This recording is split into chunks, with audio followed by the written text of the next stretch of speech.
Thank you. Thank you very much, and welcome to Cats and Dogs here on Press TV with me, Lembit Opik, as we consider the latest developments at the location for the political equivalent of musical chairs, 10 Downing Street.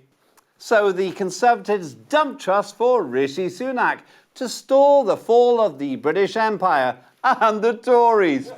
As employment schemes go, it's brilliant. He was the UK's third Prime Minister in 7 weeks. Now, trust did more damage in 44 dismal days than most politicians do in a lifetime.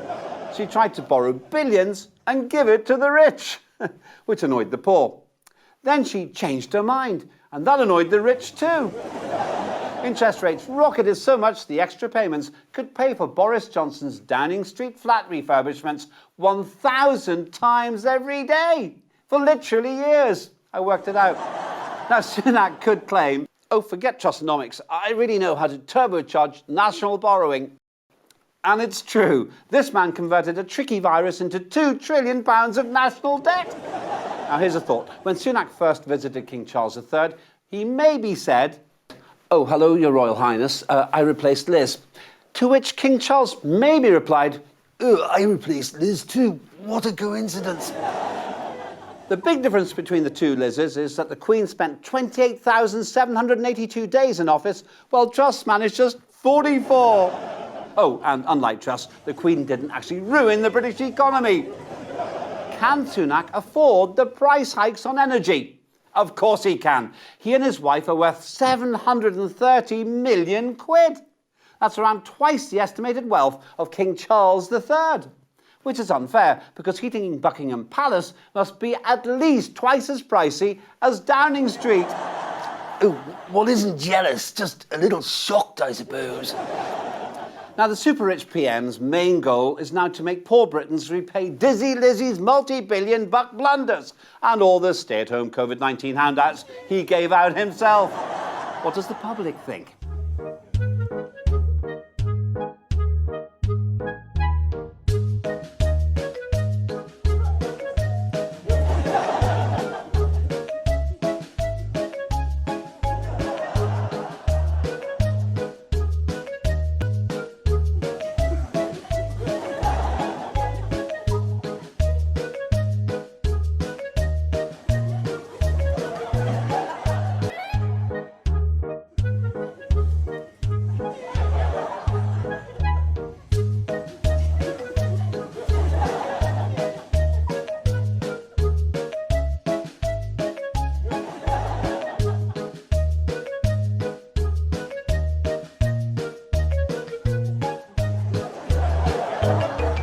How will he do? To find out, ladies and gentlemen, please welcome to Cats and Dogs, the United Kingdom's most recent Prime Minister, Mr. Rishi Sunak. Mr. Sunak, congratulations on your appointment as Prime Minister. Actually, I was elected Prime Minister. Elected? Who by? By the Conservatives. Were you? Your members didn't even have a vote. Well, okay, yes, but the Conservative members of Parliament did. But hold on, you were the only candidate, weren't you? And they didn't vote either. So what? Well, it just doesn't really seem like an election when you're the only candidate and the only people who could have voted for you were your mates in Parliament. So do you want Truss back instead, or Boris? Fair point. Moving on. Will you improve things for the country? Yes, everyone will become richer under my leadership. How will you make everyone richer? Through austerity. What? Through austerity. Cuts, savings, things like that. Right. Explain how austerity makes people richer and more able to, well, for example, heat their home. Sure. If we all turn on the heating and lights in our second, third, or fourth homes, we can turn the heating and lights up in our first home. What? Is that it? Not at all. I have other plans too. Well, what are they? I can cut schools, hospitals, transport, housing, and social care. Well, how are you going to get away with that? Because people will be too busy freezing and starving to worry about all that other stuff. And that's your whole plan, is it? No, I also have a plan B. Well, what's plan B? Wait for COVID-20, and then borrow another £1 trillion from the British taxpayer. What about Brexit? Yes, that's good too. But the pound became much weaker. Yes, it means Brits are too poor to go abroad. They spend their money in the UK instead. Everybody wins. In which case, what's your main objective while in office? To do better than the great war leader before me. Oh, you mean Winston Churchill? No, I mean Liz Truss. But she didn't win a war. No, but she started one. Which one? The one in the Tory party. Mr. Prime Minister, thanks very much. Rishi Sunak there. Incidentally, already his Home Secretary, Suella Braverman, was in more hot water for apparently sending secret info from her private email to the wrong person. But let's take a look at some potential headlines from the Cats and Dogs newsroom. Prime Minister Sunak says, before you fire me, remember Boris and Liz can still reapply. Sunak's revenge plan. Hey, Boris, I'm having a party. You want to come? Sunak vetoes Rwanda immigration plan. Scotland's cheaper. Incidentally, Sunak's critics say that his tough line on immigration isn't that impressive when 1,000 people crossed the English Channel in a single day in small boats. But with all the transport strikes, that might soon be the only way to get to the UK. Maybe they were tourists or commuters. Now, elsewhere, Elon Musk finally bought Twitter in a $44 billion deal. Musk began by tweeting, "The bird is freed," firing Twitter's chief executive, chief finance officer, and chief policy officer. I'd say that's less like a free bird than an angry bird. Now, that bird is freed, why not add a dislike button and bring back Trump? Though Trump probably prefers his own network, Truth Social. Elon wants to make Twitter great again, but it'll never be as beautiful as me or my daughter.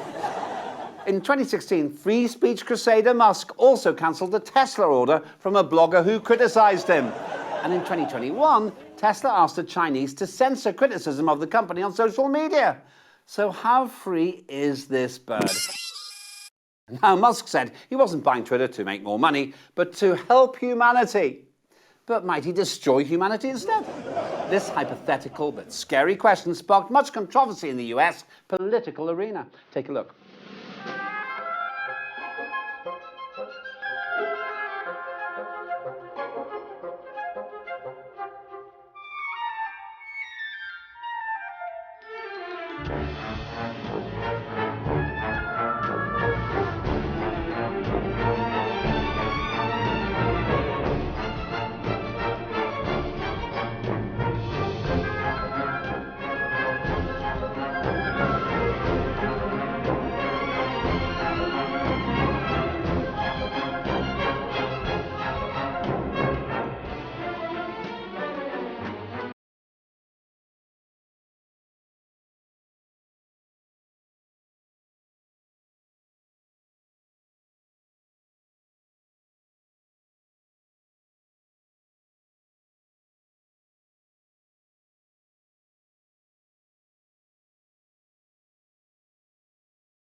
In other news, in Saudi Arabia, one of the richest men in the world has been trying hard to free his kingdom's footballers from stress and anxiety.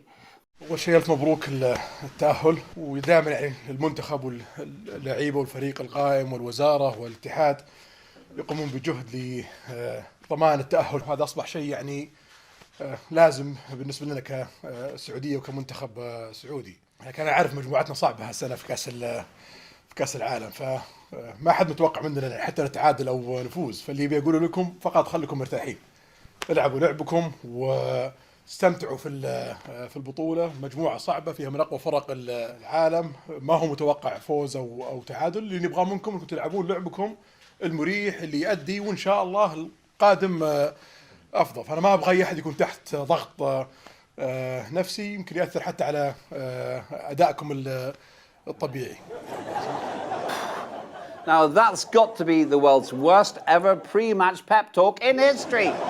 See how happy they all looked in the video? Not. It's a laugh a minute. And does this also mean they weren't comfortable in previous tournaments? Back in again, free header! A moment now he's got support. Again, the pass was a little short. Shechev! Here's Gulliver. Great ball across!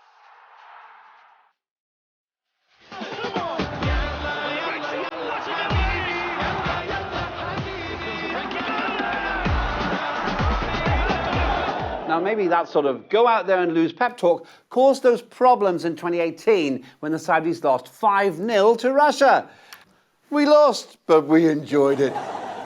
Does bin Salman say the same about his US relations? No one expects us to give Biden more oil. We just say no and enjoy it. What about war? No one expects us to win or even draw with the Yemenis. So let's be comfortable, play and just enjoy the war. That's one thing they do seem to share with Truss and America. Losing with a smile.